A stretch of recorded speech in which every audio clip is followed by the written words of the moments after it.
the key to sales is not that this meeting goes well. That's a key. What is actually key is that Juan is effectively able to retell your story in that subsequent meeting or set of meetings. And this is an unbelievably profound idea.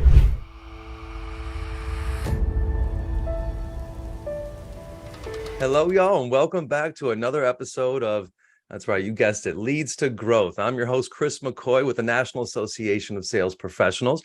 And, we got a special one today, and I know I've said that before, probably said it almost on every episode, but, everybody is special in their own way. And this is one that's really special for y'all because this guy, Tim Pollard's got some great value to get. And normally, I like to get into the story. I like to really find out the background of people, how they got where they got. But, this guy's been running marketing for Barclays and leading brand manager for Unilever. And now he owns his own company where he's helping change the world of messaging right now and sales. And so, Tim, thank you so much for joining us. I really appreciate it. We've got Tim Pollard, CEO and founder of I'm sorry, I said it wrong. Oratium. Oratium. It's the root. It's an obscure Latin word for an oral argument. It's where we get orator and oratory from. And see, he says it way better than I do. Not the easiest word in the world. Your accent just makes it sound better than mine anyway. So, but thank you so much for being here, Tim. I appreciate you. Thank you. It's lovely to be here, Chris. Thanks for the invitation. Absolutely. Now, Tim, tell me what's going on. What are you guys doing over there in the world of messaging for sales? I mean, this is a big challenge and a big shift in what's going on, how messaging is being delivered, and y'all seem to be leading the way on some things here, and I'd love to have you kind of share a little bit with what you're doing right now. Sure. I mean, it's an incredibly interesting and very, very important area. Companies have traditionally struggled to tell their story well. You might have an incredibly good, well-engineered solution, but somehow when it shows up in front of the customer, it shows up as a really horrible, bloated PowerPoint slide deck. As solutions have gotten substantially more complex for most companies, particularly with the rise of digitization in almost any industry, that solutions complexity has been bleeding over into message complexity. That's not good.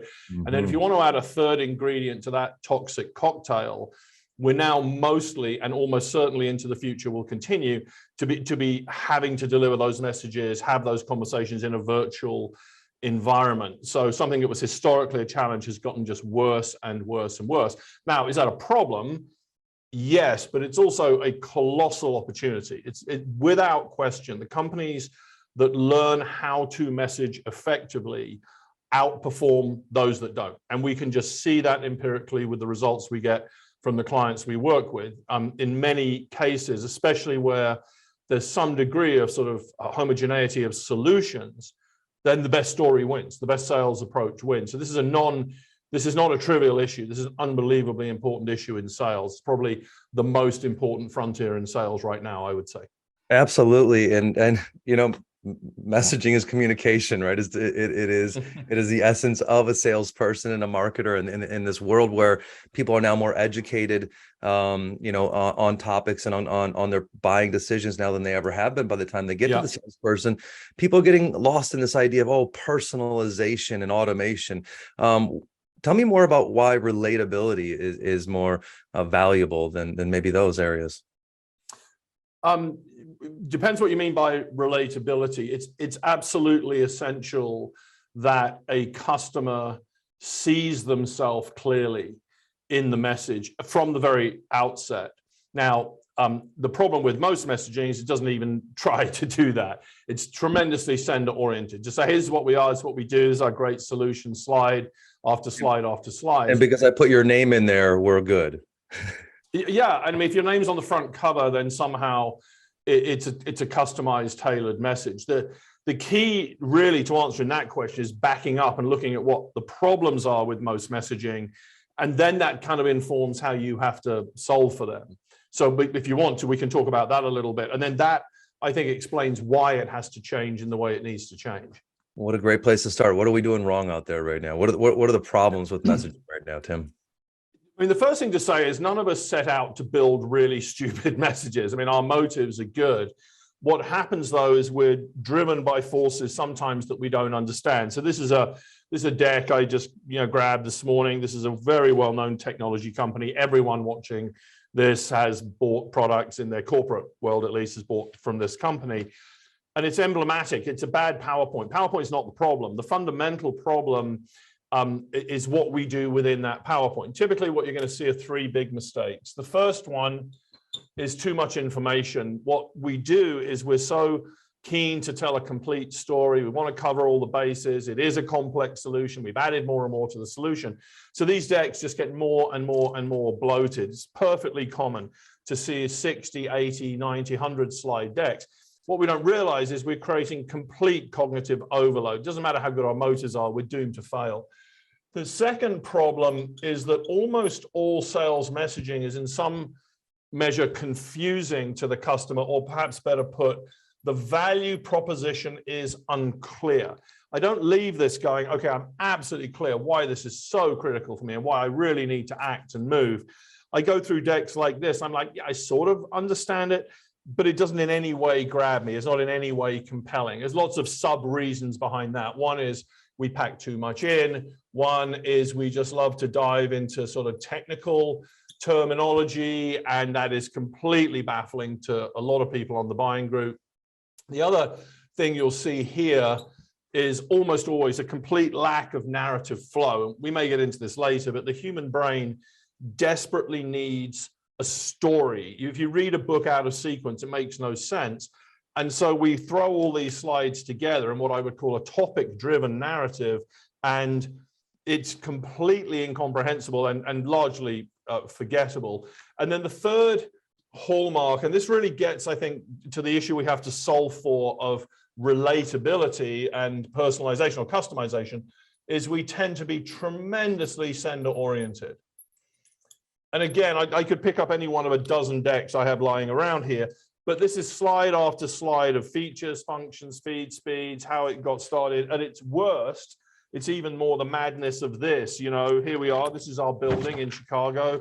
Here's some other buildings we have in other US locations, other buildings we have around the world. This deck is a real deck that we fixed the message for. 11 slides of architectural digest for a company that makes a very important component of the smart grid. So it's madness, right? And what happens is when you combine these, you create two really, really bad outcomes. The first one is that your messaging is simply not compelling. You can win, but the customer has to do an unbelievable amount of work to figure out what you were really trying to say and where the value is. So you just don't get out of as many sales pursuits successfully as you should. But I would argue there's a second issue here. And funnily enough, it's a word very similar to relatability. It's the word retellability. And I think if your audience today really wants to attach to one idea, which will be completely transformative to them, it's retellability. It's the most important word in communication, and it's unquestionably the most important word in sales communication. Now, let me explain, but I'm sure we already instinctively know what I'm going to talk about here. This is you. So let's say this is you, Chris, and you're pitching some solution product, and just for the sake of simplicity, to one person. Let's say this is Juan, right? So you're talking to Juan. Now, is that meeting important? Yes, it is. But is that the most important meeting? No, not even close. Never. Why? Because Juan is not ever going to be the unique and sole decision maker. And by the way, even if he's a CEO, that's still true. He's never going to make the decision alone. He's not making the decision there. Sometime later, there's another meeting. And what's crucial is that, Chris, this is a meeting you don't get to be invited to. You as a seller very rarely get to be invited here. This is the decision-making body of the customer, and this is where the decision gets made. And I think the most important thing to understand about messaging is these groups have been growing steadily in size and importance, and their behavior is interesting to observe. These groups now spend about 80+% of their time, in fact, 83% of their time sequestered alone, very little time spent with sellers. Now, what does that mean? You see what it means. The key to sales is not that this meeting goes well. That's a key. What is actually key is that Juan is effectively able to retell your story in that subsequent meeting or set of meetings. And this is an unbelievably profound idea because nobody really understands it or thinks about it enough. How many times, I mean, I've met thousands of salespeople. How many times have you left a sales meeting and like, yeah, we nailed it. And you open the champagne and you just wait for the good news. And 2 weeks later, it's like, yeah, thanks, we're not going with you. Like, what the hell happened here? And what happened is we failed to bridge this chasm. Now, we could talk all day about this, but let me give you 3 enormous implications. If you know your messaging is somewhat weak here, I guarantee you it is failing catastrophically here. Why? Because good salespeople tend to be very adept at wrangling a bad deck and making it work. Let's say sales enablement gave you this, or marketing, or you just built this, but you had to do it really fast because you're so busy. And you look at this 30-slide deck. Well, I ain't going to present these 30. I'm going to present 4 slides, and I'm probably going to present slides 4, 23, 8, and 15, because that would be a logical sequence. Great. You sort of made it work. What chance does Juan have of doing that? None. This is going in the trash, as you all know. He isn't going to try and defend 26 slides that he never even saw, or even try to recreate this narrative that this guy wrangled out of it. So we fool ourselves, because what we say is, this worked, but the only reason it worked is I somehow wrestled this bear to the ground. That's not going to happen here. And that's, you got to remember, this meeting is where sales live or die. This is where a sales pursuit goes to die. Well, the second thing then that means is, and this is probably the most important thing I'll say today, we fixate on first meeting success. We think we've got to crush that meeting. That is completely wrong. If I'm in sales, I've got to wake up with a completely different thought, which is I have to achieve second meeting success. So in other words, is my message so crisp, so clean, so compelling that Juan is not only motivated, but completely able to retell this story? And that's a completely different standard. If the one thing that people took out of this today that would be completely transformative is, are you building a message that will work incredibly effectively in the second meeting? And the reason that's so important is you just look at this and you know this can't work. We'll get to this later. Take a very complex technical solution like WebEx. This is what a message for WebEx now looks like, from 60 slides down to a 4-panel document, and running at an astonishingly high conversion rate. And then the final thing, let me just say this, and then let's chat about it maybe. This also changes the way you have to think about the very purpose of messaging. Is it the purpose of a sales message to persuade? Yeah, absolutely, it is. Is that its only purpose? No, it is equally the purpose of a sales message to equip. And I guarantee you, you could ask 1,000 salespeople, do you build sales messaging to persuade? They'll say yes. If I say, do you build sales messaging to equip this person to advocate effectively in subsequent meetings? They'll say, no, I don't. In fact, I've never even really thought about that.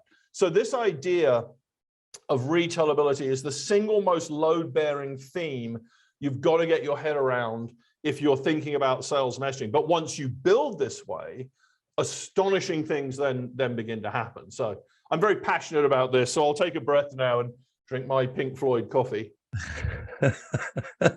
I love it. I mean, it is a lot of known concepts put together and some clarity around a situation that has a lot of misunderstandings around it. You talk about the old thing as a child, the telephone game. Yeah, exactly. How reliable is that message by the time it gets around the circle, and how do you change that reliability? Well, you make it something that's familiar. How do you make something more familiar? Is you make that a story, right? A story is something that they can identify, because people can't tell the difference between something vividly imagined and something that really happened. So if you tell a story that's compelling enough, when they're sharing it with the others, they're retelling a story that they are now familiar with, that they maybe now have experienced in some way, which creates some retention in that behavioral psychology I mentioned that you mentioned earlier. And that is just really beautiful. And I love the concept of measuring second meetings. There's so many times where I've experienced the first meeting win, but then, that insecurity, they've lost so many of those second meetings that they're like, all right, hey, can I present to you and your team? Or, hey, do you mind if I jump in there? Like, hey, whoa. But this is a successful way to do it. And one more thing before, Tim, because I want to let you go back in, and I know you've got another beautiful thing to share here. The other thing that I think is also beautiful about this is that the psychology around that second meeting. You want to give somebody something that they can relay that everybody else can accept right away. If they're trying to explain it to that team and they get confused, instantly the rest of the group is done. They're out. They're all automatically out. They've taken a position now, even if it was the best thing for you, for them, for everybody. They've taken a position because people who are confused will instantly say no. And so I love that. I love this. Yeah, go ahead, Tim. Well, very interesting. 3 observations on what you just said. There's 3 interesting things you said in sequence. One is the telephone game is a beautiful illustration. I mean, the telephone game proves that one single word gets corrupted in a live face-to-face in the room environment. I mean, how could it be any easier than one word being passed around kids in a classroom?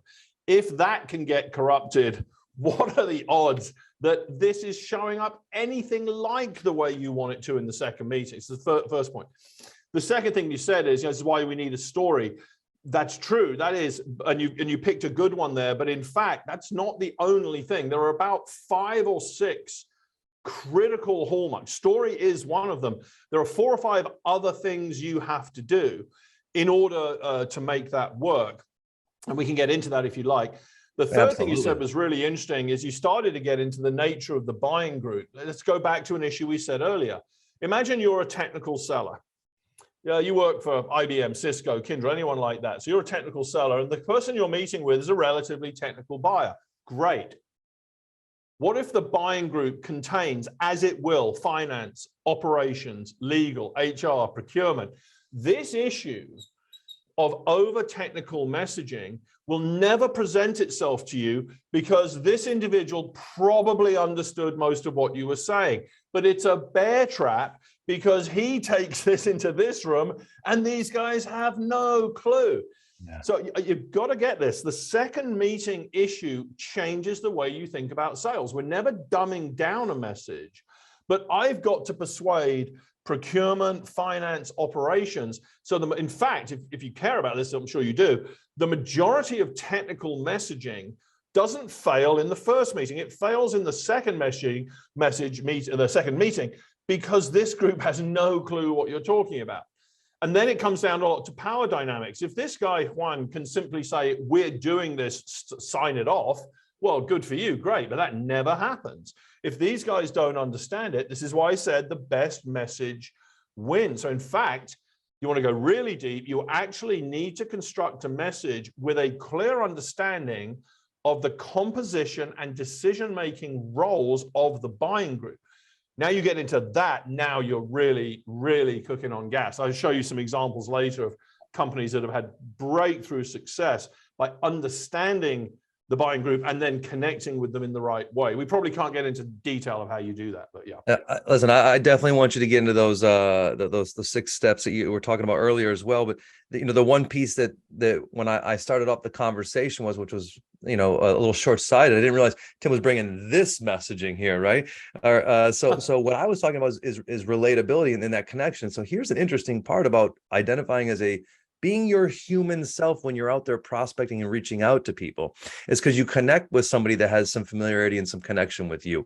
And really, like, trust, and respect is really what you want going into that second meeting. And a very simple story. You don't want to have to fact somebody to death in order to convince them or persuade them. If you can get them to like, trust, and respect you and then give them just enough, you're setting yourself up for a great opportunity for a second meeting. And I never really thought about it in that perspective of the second meeting opportunity.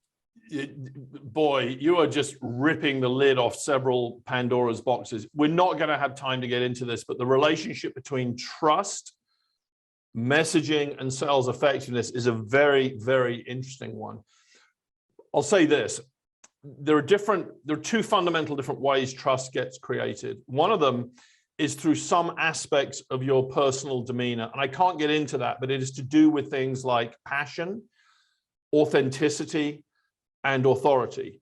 When you bring a certain level of passion, we've actually done a deep study on how personal stylistic attributes correlate with trust. But I don't want to get into that now. That's probably 30% of it. 70% of trust is probably created from the customer's overall impression of the complete message. Because if you develop a great message and the customer leaves saying, man, you really understand my business, you understand my problems, how they're hurting me, and you're presenting me with a genuinely credible solution that appears to solve that problem and is implementable in a non-disruptive way, I like that. I'm going to go with it. All human decision-making is right brain. It's emotionally centered. It's not rationally centered. It's been proven for decades.